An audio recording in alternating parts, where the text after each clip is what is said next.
마가복음 3장 20절에서 35절 한 절씩 교독합니다. 20절 제가 먼저 읽습니다. 집에 들어가시니 무리가 다시 모임으로 식사할 겨를도 없는지라. 예수의 친속들이 듣고 붙들러 나오니 이는 그가 미쳤다 하밀러라. 예루살렘에서 내려온 서기관들은 저가 바알세불을 짚었다 하며 또 귀신의 왕을 힘입어 귀신을 쫓아낸다 하니 예수께서 저희를 불러다가 비유로 말씀하시되 사단이 어찌 사단을 쫓아낼 수 있느냐.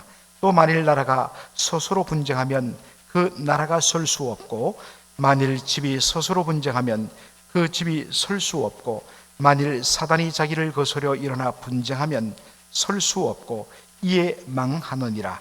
사람이 먼저 강한 자를 결박지 않고는 그 강한 자의 집에 들어가 세간을 넉탈치 못하리니 결박한 후에야 그 집을 넉탈하리라.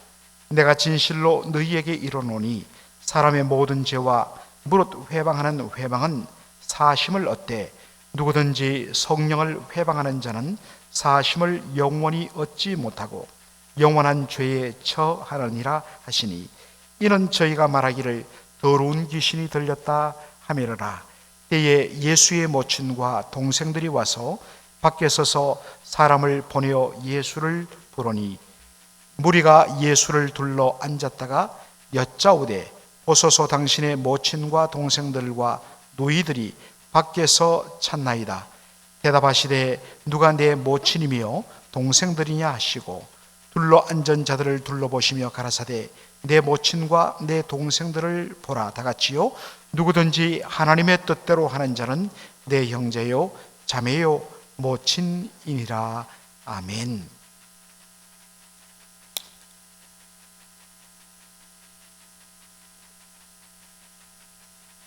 오늘 본문 마가복음 3장 20절은 집에 들어가시니 라는 말씀으로 시작합니다. 영어 성경을 보면 Jesus entered the house, 예수님께서 그냥 어떤 집에 들어갔다, 어떤 특정한 집을 가리키는 the house가 아니라 a house란 말을 씁니다. 그런데 마가복음을 보면 이 9장까지 예수님께서 집에 들어가셨다, 이 표현이 아주 여러 번 반복되는 것을 보게 됩니다.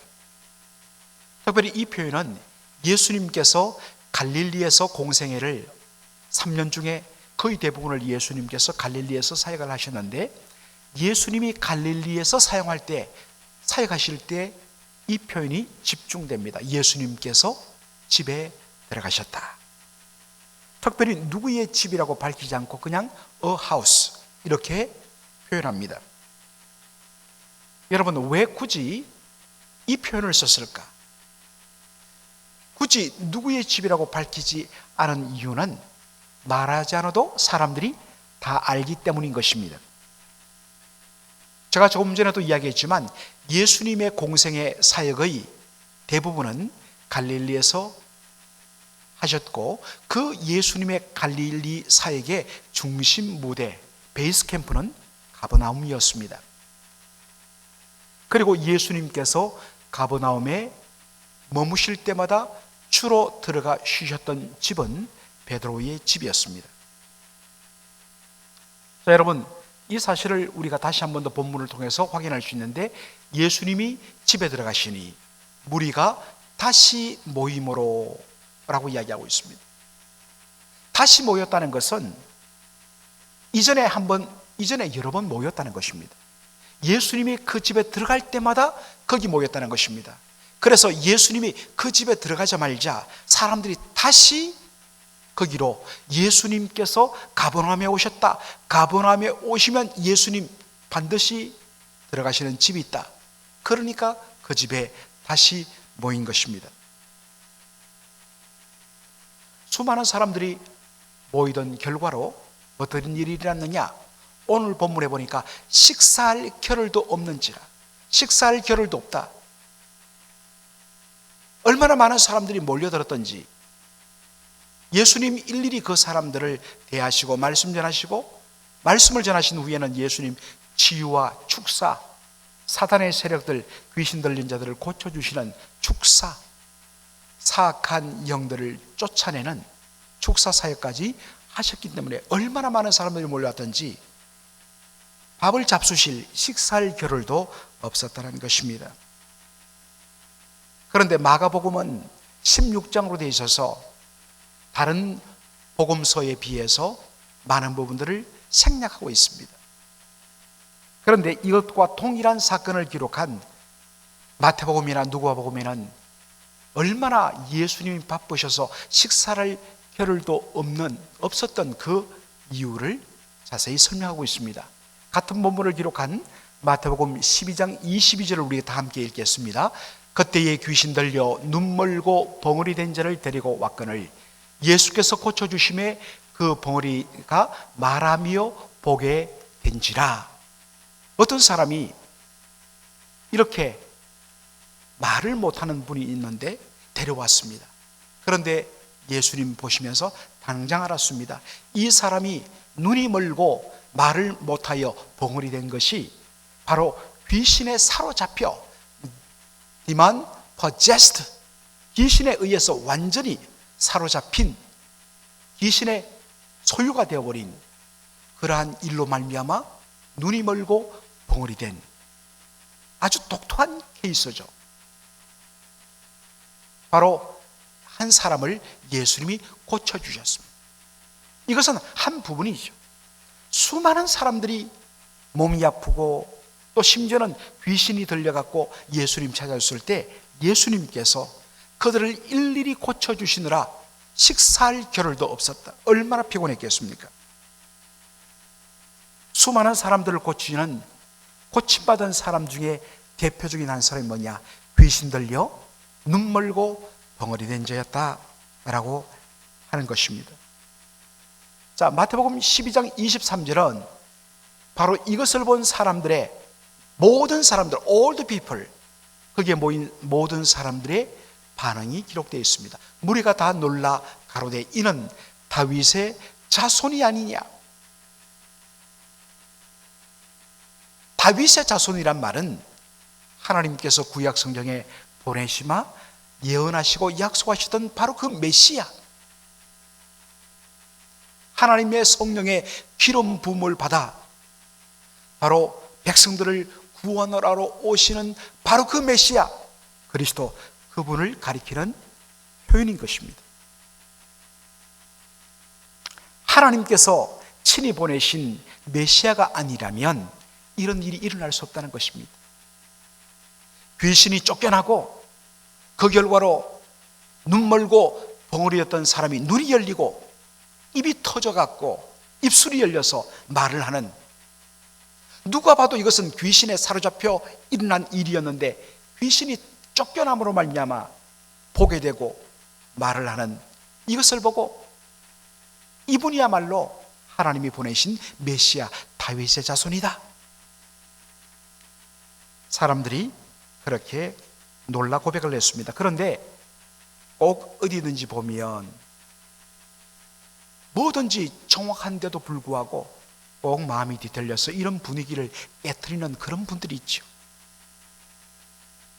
나중에도 보겠지만 이미 그 마음부터 완전히 굳어져 갖고 마음의 악과 부정적인 마음이 가득하다 보니까 눈앞에 모든 것이 사실임에도 불구하고 무조건 아니라고 잡아떼는, 그리고 뒤틀어버리는 그런 무리들이 있는데, 오늘 본문 말씀 3장 22절로 우리 다 같이 보도록 하겠습니다. 예루살렘에서 내려온 서기관들은 저가 바알세불을 지폈다 하며 또 귀신의 왕을 힘입어 귀신을 쫓아낸다 하니, 누가 봐도 명확하게 이 사람이 말을 못하고 눈이 먼 이유는 귀신에 사로잡힌 것 모든 사람들이 다 알고 있었고, 이 사람이 결국에는 보고 말하게 된 것은 귀신이 예수님의 능력으로 쫓겨났다는 것, 이건 명확한 증거인데도 예루살렘에서 내려온 서기관들, 이 서기관들은 바로 율법 선생들입니다. 이들이 이 현상을 보고서 뭐라고 이야기하느냐? 저 예수는 바알세불을 제가 표현했습니다만 바로 귀신들, 악한 영들의 왕이라는 그러한 뜻입니다. 바알세불에 의해서 집혔다. 우리 순수한 한글 말이죠. 사로잡혔다. 귀신 들렸단 말입니다. 바알세불 귀신의 왕의 힘을 입어갖고 지금 귀신을 쫓아낸 것이다. 나중에도 예수님 아주 쉬운 비유를 들어, 누구든지 다 이해할 수 있는 비유를 들어, 이것이 얼마나 말도 안 되는 어거지요, 그 심령이 얼마나 악한 것에서 나온 비판을 위한 비판인 것을 예수님 말씀해 주시는데요, 예수가 귀신을 내어 쫓은 이것은 바로 그가 귀신의 왕 바알세불, 사단의, 다른 말로 하면 사단이죠, 사탄, 귀신의 왕인 사탄의 능력으로 귀신을 내어 쫓은 것이다, 그렇게 주장을 한 것입니다. 참 기가 막히죠. 그런데 오늘 본문에 보니까 적어도 이 본문에 표현은 없지만 예수님께서 곧바로 뭐라고 하고 화를 내는 것이 아니라 예수님이 어이없어 하시면서 비유로 말씀하십니다. 이것은 예수님께서 전혀 흥분하지 않았다 라는 것을 보여줍니다. 차분한 마음으로 예수님 잠시만 한번 들어봐요 하고 나서는 쉽게 비유를 통해서 사람들에게 말씀해 줍니다. 23절로 26절 우리 다 함께 읽겠습니다. 예수께서 저희를 불러다가 비유로 말씀하시되 사단이 어찌 사단을 쫓아낼 수 있느냐, 또 만일 나라가 스스로 분쟁하면 그 나라가 설 수 없고, 만일 집이 스스로 분쟁하면 그 집이 설 수 없고, 만일 사단이 자기를 거스려 분쟁하면 설 수 없고 이에 망하느니라. 얼마나 쉽습니까? 굳이 제가 여기에 다른 설명 덧붙이지도 않아도 한 집안에 집안 식구끼리 똘똘 뭉치지 않고 서로 싸우면 어떻습니까? 그 집안 망합니다. 어차피 서로 살아가면서 마음 안 들 때 있어요. 서로 뜻이 하나 안 될 때 있습니다. 그렇지만 바깥에 있는 우리 집을 공격하는 그런 사람들 앞에서는 뭡니까? 철두철미하게 하나 되어야 되죠. 서로 다투다가도 어떤 위기 앞에서는 잠시 스탑하자, 한마음 되자, 똘똘 뭉쳐서 이 문제 해결하고 그 다음에 또 서로 마음 안 드는 부분에 대해서 싸우더라도 정말 적 앞에서는 절대로 분열해서는 안 돼요. 그래서 가장 무서운 말이 적전분열이죠. 적 앞에서 서로 갈라지고 나눠지는 것, 이건 망하는 겁니다. 예수님 비유가 얼마나 정확한지 몰라요. 여러분, 귀신은 누굽니까? 귀신은 쉽게 말해서 사탄의 부하 졸개입니다. 사탄은 바로 자기가 부리는 귀신들을 통해서 사람들의 영혼을 사로잡고 사람들을 괴롭히고 사람들을 정말 끔찍한 죽음의 고통 아래 끌고 들어가는 것, 이것이 그의 기쁨이에요. 그것을 위하여 자신의 부하인 귀신들을 사용하는 것입니다. 자기가 귀신들을 사용하여 사람의 영혼을 괴롭히고 그 사람을 병들게 하고 눈물게 하고 말 못하게 만들어 놓고 나서 그래 놓고 자신의 부하인 귀신을 내쫓아 그 사람을 자유하게 하고 병에서 고통을 준다? 이런 착한 사탄이 어디 있습니까? 말도 안 되는 것이죠. 예수님이 한 가지 더 비유를 드십니다. 27절 읽겠습니다. 사람이 먼저 강한 자를 결박지 않고는 그 강한 자의 집에 들어가 세간을 넉탈지 못하리니 결박한 후에야 그 집을 넉탈하리라. 이건 누구와 봐도 반드시 있죠. 굳이 설명이 필요 없는 그런 말씀입니다. 여러분, 예수님께서 귀신 들려 눈멀고 벙어리 된 자를 고쳐주시다는 것은 그 사람을 사로잡고 있던 귀신들을 내어 쫓아주셨다는 명확한 증거입니다. 그렇게 그 사람이 자유함을 누릴 수 있습니다. 그러나 보다 본질적으로 그 귀신들을 통제하고 움직이는 귀신들의 왕인 사탄보다 예수님이 더 강하시기 때문입니다. 여러분, 누가 자기 영역을 누가 침범하고 자기 집을 침범하고 자기 식구를 손대고 자기의 부하를 건드리는 자를 가만둘 수 있겠습니까? 그런데 자기 부하들이 깨지고 터지고 자기 모든 물건들이 빼앗기는데도 가만히 이렇게 있다는 것은 뭐겠습니까? 자기보다 더 힘세고 자기보다 더 강한 사람이 있기 때문에 어쩔 수 없기 때문입니다. 이것이 예수님께서 귀신 들린 자를 고쳐주신 사건의 본질입니다. 비록 예수님은 귀신 들려 고통당하던 그 사람의 심령으로부터 귀신 하나를 혹은 그 속에 여럿이 들을 수도 있겠습니다만 귀신들을 내어 쫓은, 눈으로 보기에는 예수님이 사단의 졸개인 귀신들을 상대한 거지만 결과적으로 이 사건을 통해서 예수님이 귀신들을 내어 쫓는데도 귀신의 왕인 사단이 꼼짝 못하고 가만히 있었다는 것, 이 사건은 예수님께서 사탄을 이기신 바로 증거란 것입니다. 그런데도 이 명확한 사실을 부정하고 예수님이 귀신을 내어 쫓은 것은 귀신의 왕 바알세불 사탄에 의해서 그 능력을 받아갖고 귀신을 내어 쫓다, 이렇게 말하는 것은 있을 수 없는 것입니다. 이것은 예수님을 악의적으로 모욕한 일들이란 것입니다. 이에 대하여 예수님이 엄중한 선을 하시죠. 마가복음 3장 28절로 29절을 우리가 읽도록 하겠습니다. 내가 진실로 너에게 이르노니 사람의 모든 죄와 무릇 회방하는 회방은 사심을 얻되 누구든지 성령을 회방하는 자는 사심을 영원히 얻지 못하고 영원한 죄에 처하니라 하시니. 결코 용서받지 못할 죄 하나 있는데 모든 죄는 다 용서받는다.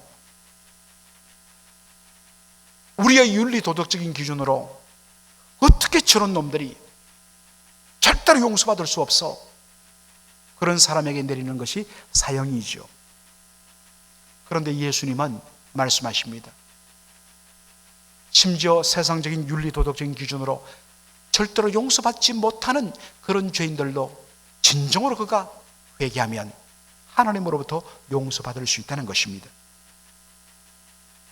그런데 결코 용서받을 수 없는 죄 하나가 있는데 그것은 성령 회방죄란 것입니다.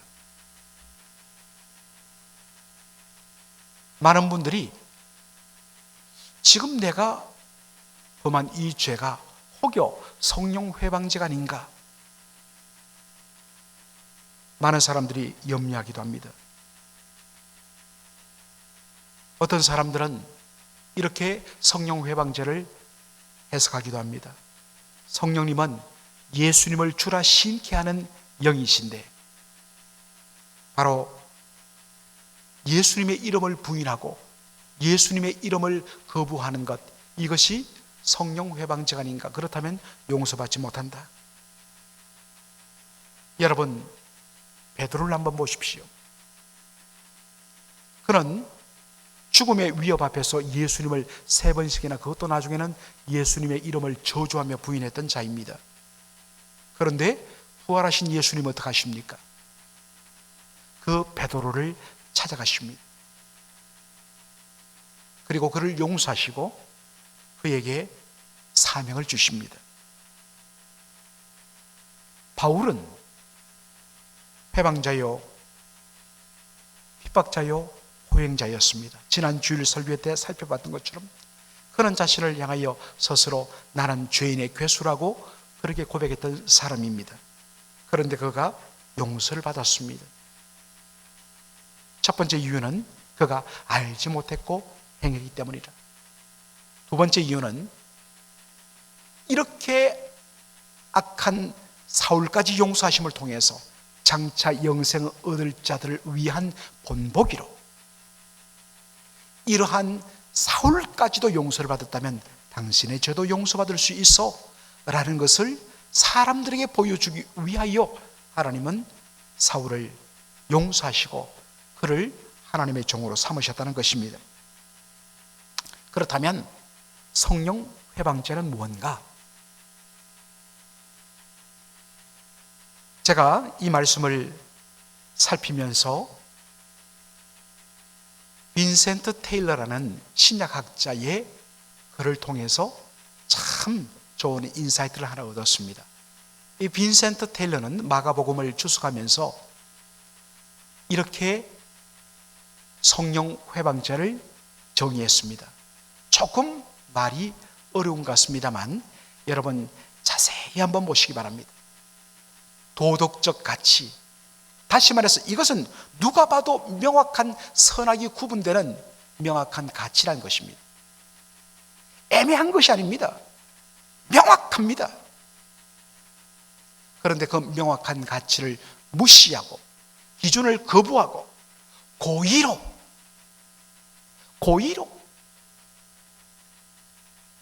빛을 어둠이라고,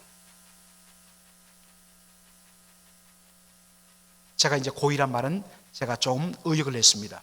고의로 빛을 어둠이라, 누가 봐도 이것은 빛인데 억지로 어둠이라고 고집 부리는 것입니다. 고의로 빛을 어둠이라고 부르는 것을 기꺼이 선택하는 영혼의 도착 정세, 영혼이 완전 퍼벌전, 완전 뒤틀려 버렸다는 것입니다.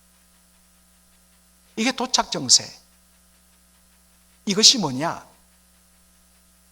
성령 회방죄입니다. 참으로 어마어마한 말씀이죠. 다시 한 번 더 설명합니다. 중요한 것은 분명히 압니다. 분명히 자기도 알아요. 몰라서 그렇다면 나중에 용서받습니다. 모르고 했기 때문에 그렇게 주님을 비방하고 스데반을 죽는 데까지 죽이는 데 앞장섰던 그 사울일지라도 그가 믿지 아니할 때 알지 못하고 행했기 때문에 용서를 받은 것입니다. 우리 예수님도 이야기합니다. 주여 저들을 사하여 주옵소서. 왜냐하면 저들은 저들이 하는 것을 알지 못하기 때문입니다. 그런데 명확하게 합니다. 그럼에도 불구하고 악한 의도를 끝까지 고집하는 것, 이게 성령 회방죄입니다. 명확한 빛을 어둠이라고 부르는 것을 끝까지 붙잡는 것, 그 근본 원인은 뭐냐? 가장 기본적인 도덕적 가치, 그것을 부정하기 때문입니다. 더 근본적으로는 그의 영혼이 완전히 뒤틀려버리고 모든 가치가 완전히 앞뒤가 뒤바뀌어버린 타락한 심성을 가졌기 때문입니다. 여러분, 아까도 말했지만 우리가 이 마가복음을 읽을 때는 똑같은 사건을 기록한 마태와 누가복음을 함께 살필 필요가 있습니다. 이 사건을 기록한 마태복음에 보면 예수님께서 이 말씀을 하신 후에 성령 회방죄는 결코 용서받을 수 없다고 말씀하신 후에 하신 말씀에 우리가 주목할 필요가 있습니다. 마태복음 12장 33절로 35절 다 같이 우리가 한 목소리로 읽도록 하겠습니다. 나무도 좋고 실과도 좋다 하든지 나무도 좋지 않고 실과도 좋지 않다 하든지 하라. 그 실과로 나무를 아느니라. 독사의 자식들아, 너희는 악하니 어떻게 선한 말을 할 수 있느냐? 이런 마음에 가득한 것을 입으로 말함이라. 한 사람은 그 쌓은 선에서 선한 것을 내고 악한 사람은 그 쌓은 악에서 악한 것을 내느니라. 왜 예수님이 성령 회방죄를 말씀하신 후에 바로 이 말씀을 주셨을까? 성령 회방죄의 바로 근본 출발점이 바로 이 말씀에 있다는 것을 보여주기 위함인 것입니다. 여러분, 사람이 자신의 입 밖으로 악한 말을 쏟아내는 것은 그 사람의 입술이 더럽기 때문일까요? 그렇지 않습니다. 그 마음에 쌓은 악이 입술을 통하여 나가기 때문인 것입니다. 결국 근본 출발은 그 사람의 마음속에 들어있는 악독입니다. 악한 것이 가득한 마음이기 때문에 그 사람의 입술에서는 악한 말이 나올 수밖에 없다는 것입니다. 여러분, 근본적으로 왜 이것을 성령 회방죄로 이야기하느냐? 여러분, 근본적으로 성령으로 거듭난 자는 반드시 무엇으로 향하느냐 하니까 성령의 열매로 연결되게 되어 있습니다. 여러분, 성령의 열매, 물론 사랑이고 기쁨이고 또 평강이고 온유하고 참고 절제하고 양선이고 뭐 여러 가지 9가지 열매를 우리가 말하지 않습니까? 그러나 성령의 열매의 첫 번째 출발점 뭐냐? 성령이 그 사람의 심령을 지배하고 있다는 것을 나타내는 가장 출발점 뭐냐?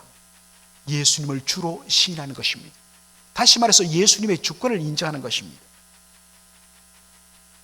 그리고 그 결과로 우리 아버지 하나님의 성품과 인격을 담는 사랑, 긍휼, 자비, 온유, 그리고 인내, 오래 참음으로 열매가 나타나게 되어 있습니다. 그런데 끊임없이 어깃장을 놓고 반대를 위한 반대를 일삼는다는 것, 명백한 사실을 뒤틀어 말하며 다른 영혼에 대하여서 악담을 하는 것, 그것의 그 사람의 열매가 보여주는 것은 뭐냐? 열매로 그 나무를 안다고 그랬습니다. 그 사람의 그 열매는 그 사람이 성령의 사람이 아니다. 성령으로 거듭난 사람이 아니다. 성령으로 말미암아 거듭나 예수님을 마음의 주로 모시고 예수님의 다스림을 받는 사람이 아니다. 그런 사람은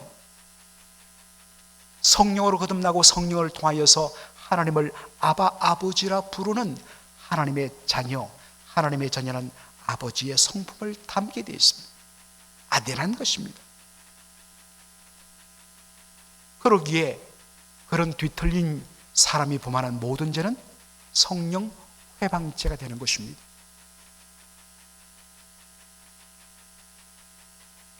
아까도 말했지만 하나님의 이름을 조롱하고 예수님의 이름을 거부하고 복음을 회방하는 사람들, 복음 전도를 비방하는 사람들, 그 사람들은 영혼이 죽었기 때문에, 거듭나지 못했기 때문에 그런 것입니다. 거듭나면 그런 사람 그렇지 않습니다. 알지 못하고 범한 죄는 용서받을 수 있어요. 그러나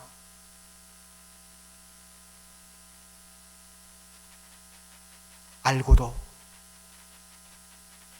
그래서 다시 한 번 더 우리가 이 말씀을 볼 필요가 있습니다.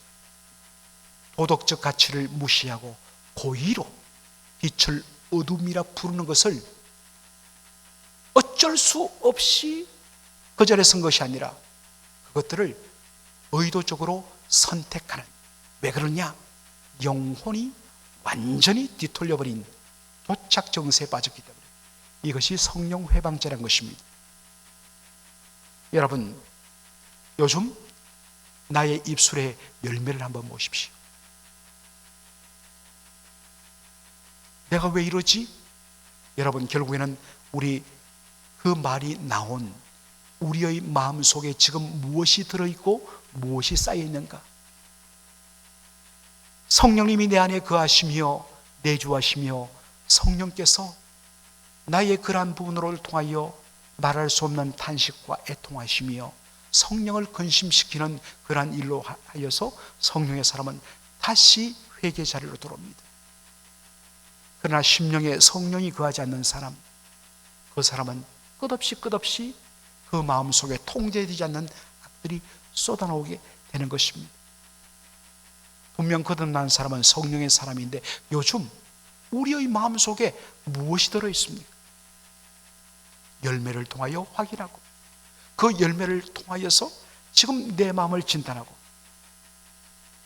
성령님을 회방하고 성령님을 근심시키는 그런 죄에 대하여 우리가 깨워서 우리의 영혼을 살피는, 그래서 예수 믿는 사람들은 성령에 온전히 사로잡히고 잡힐 때에, 때로는 내 아직도 부패하고 남아있는 나의 타락한 그런 어떠한 본성에 끊임없이 마귀가 유혹을 할 때에 우리는 영적인 싸움을 통하여서 사탄의 유혹을 물리치고 온전히 성령의 은혜에 사로잡혀 열매 맺는 주님의 자녀의 삶을 살 수 있다는 것입니다.